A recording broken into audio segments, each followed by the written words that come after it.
Hello friends, I hope आप सभी अच्छे होंगे। आज के इस वीडियो में हम ह्यूमन ब्रेन के बारे में पढ़ने वाले हैं। ये मोस्टली जनरली एक ओवरव्यू रहेगा। इसमें हम पार्ट्स ऑफ ब्रेन की बात करेंगे जो कि आपके टैट, मेडिकल के, नीट जैसे एग्ज़ाम्स में आपकी हेल्प करेंगे। तो आइए इस वीडियो को शुरू करते हैं। फर्स्ट ऑफ ऑल हम ये पढ़ेंगे कि ब्रेन एक्चुअल में क्या है। तो ये एक सेंट्रल ऑर्गन है ह्यूमन नर्वस सिस्टम का, जो कि स्पाइनल कॉर्ड के साथ मिलकर सेंट्रल नर्वस सिस्टम बनाता है। अब आप पिक्चर ध्यान से देखिए। ब्रेन को 3 इम्पॉर्टेंट पार्ट्स में डिवाइड किया गया है। The first one is cerebrum, second one is cerebellum and third one is brain stem. तीनों पार्ट्स आप देख सकते हैं। अब जो हमारी ये एक्टिविटीज़ है, प्रोसेसिंग है, इंटीग्रेटिंग, कोऑर्डिनेशन, डिसीजन मेकिंग, इस तरह के जितने भी इन्फॉर्मेशन है वो हमारे ब्रेन में ही प्रोसेस हो रही है और इन तीनों पार्ट्स में ही हो रही है। मतलब क्या है कि ओवरऑल हमारे ब्रेन का फंक्शन जो है वो इन तीनों पार्ट से मिलकर ही हो पाता है।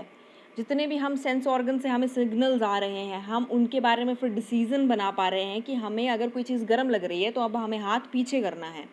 तो इस तरह की जितनी भी प्रोसेसिंग विद इन सेकेंड्स में हो रही है वो इन 3 पार्ट्स के अंदर ही हो रही है और ये तीनों पार्ट्स ही हमारे ब्रेन को मिलकर बनाते हैं। नेक्स्ट हम बात करेंगे कि जो हमारी स्कल बोन्स हैं ये हमारे ब्रेन को प्रोटेक्ट करती हैं और ये कहाँ प्रेजेंट होती हैं? ये हमारे हेड में ही प्रेजेंट होती हैं। उसके बाद सेरेब्रम की बात आ जाती है। सेरेब्रम खुद में ही बहुत ज़्यादा इम्पॉर्टेंट है। क्यों? क्योंकि ये लार्जेस्ट पार्ट है ह्यूमन ब्रेन का और इसमें 2 सेरेब्रल हेमिस्फेयर होते हैं, जैसे कि आप पिक्चर में देख सकते हैं। लेफ्ट हेमिस्फेयर होता है और राइट हेमिस्फेयर होता है। हर एक हेमिस्फेयर के अंदर एक इनर कोर होता है जो कि वाइट मैटर से बना होता है। उसी तरह से आउटर जो सरफेस है उसको सेरेब्रल कॉर्टेक्स कहा जाता है और ये ग्रे मैटर से बना होता है। उसके बाद हर एक हेमिस्फेयर जो है वो 4 लोब्स में डिवाइड होता है। आप पिक्चर में देख सकते हैं कौन कौन से लोब्स हैं। Frontal lobe, parietal lobe, occipital lobe, temporal lobe.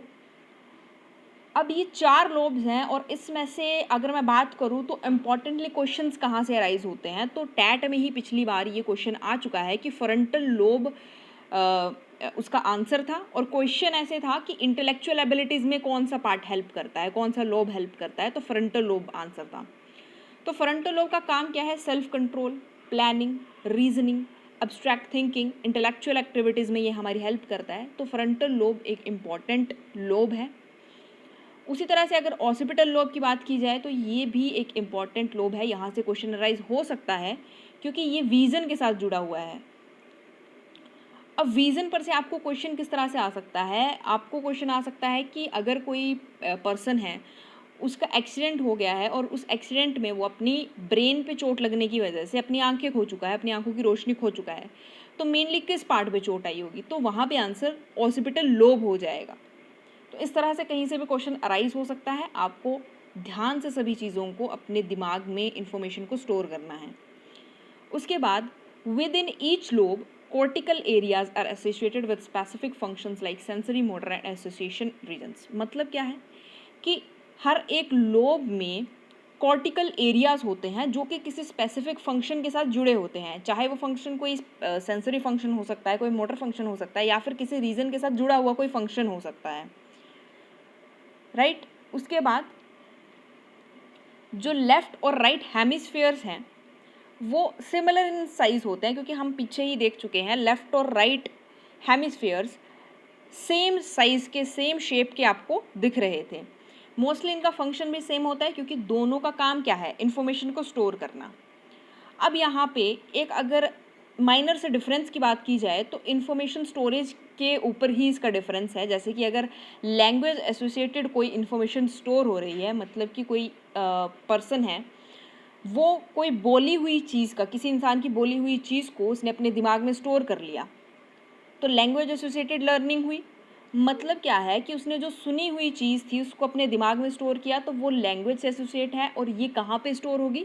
हमारे लेफ्ट हेमिस्फेयर में स्टोर होगी। उसी तरह से अगर कोई विजुअल स्पेशल एबिलिटी के थ्रू स्टोरेज हो रही है मेमोरी में, हमारे दिमाग में, तो वो राइट हेमिस्फेयर में होगी। विजुअल स्पेशियल का मतलब है कि अगर कोई बच्चा है वो चार्ट देख के कोई चीज़ को सीख रहा है, इन्फॉर्मेशन स्टोर कर रहा है, तो वो कहाँ होगी? राइट हेमिस्फेयर में होगी।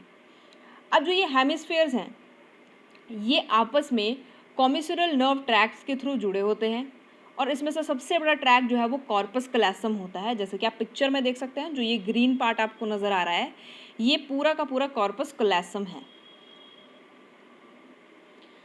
अब जो सेरेब्रम है ये स्पाइनल कॉर्ड के साथ जुड़ा होता है ब्रेन स्टेम के थ्रू। आप पिक्चर में देख सकते हैं ब्रेन स्टेम है। उसके बाद जो सेरेब्रम और ब्रेन स्टेम है ये कैसे जुड़े होते हैं? तो ये पेयर ऑफ ट्रैक्स के थ्रू जुड़े होते हैं।